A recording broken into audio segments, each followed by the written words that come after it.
Tänään taas valjastin sähköcrossin liikkeelle.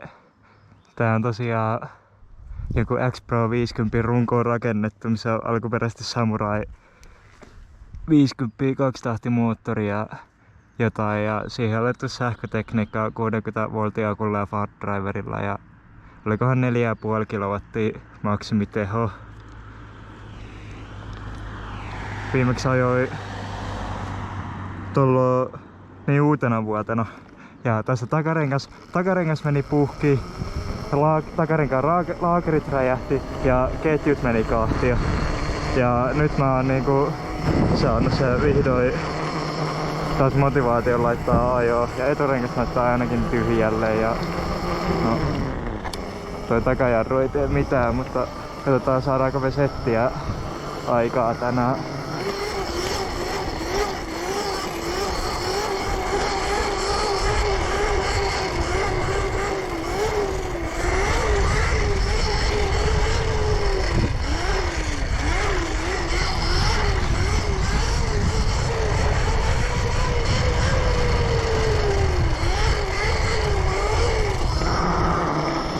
Legit ekat keulat niinku puoleen vuoteen.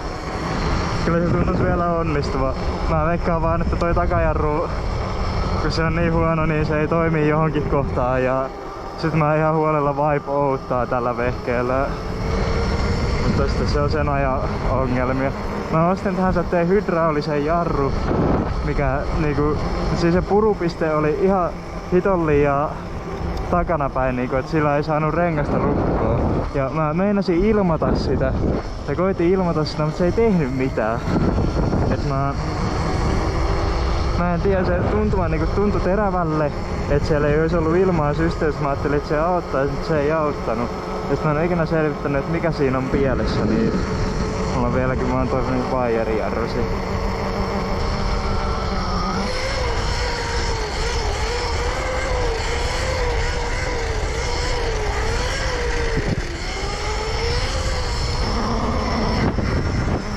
Ja nyt mulla on lyhyemmät välitykset kuin viime vuonna, 9 edessä 7-4 takana muistaakseni. Tai jotain sellaista, niin kyllä tuntuu olevan enemmän päätöä ainakin.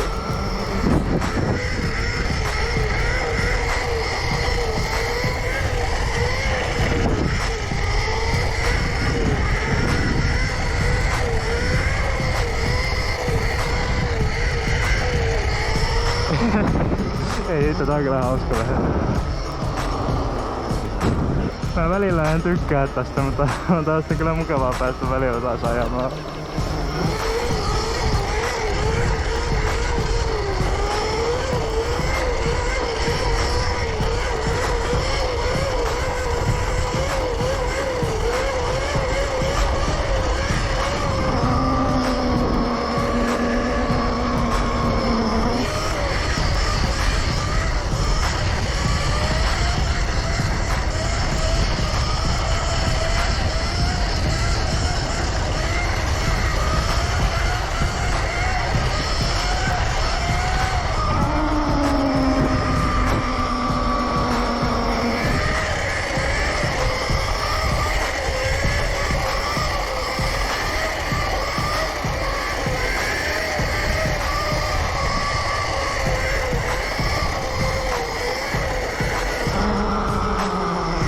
Juhannuksena sitten mennään Hankoon tälleen se toisessa sähköcrossin jätkää sähköcrossin kanssa, että sieltä tulee jotain ihan hullua kontsaa.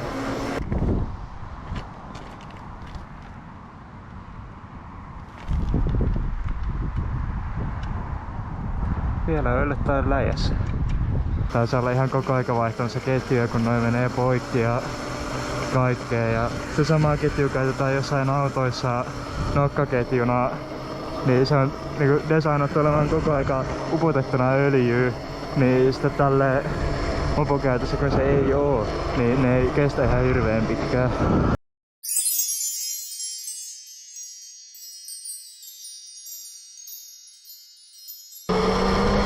Alright.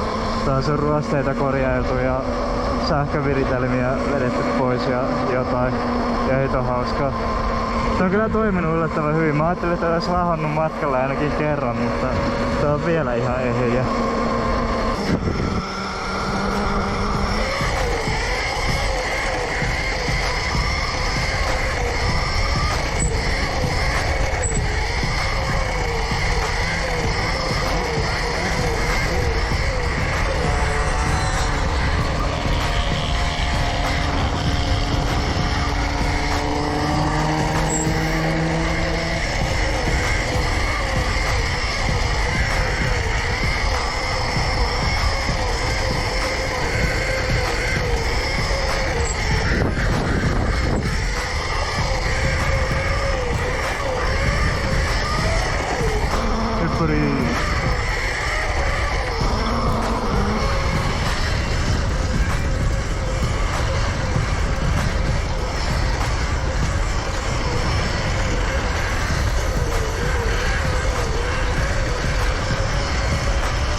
voisin veikata tuon olevan.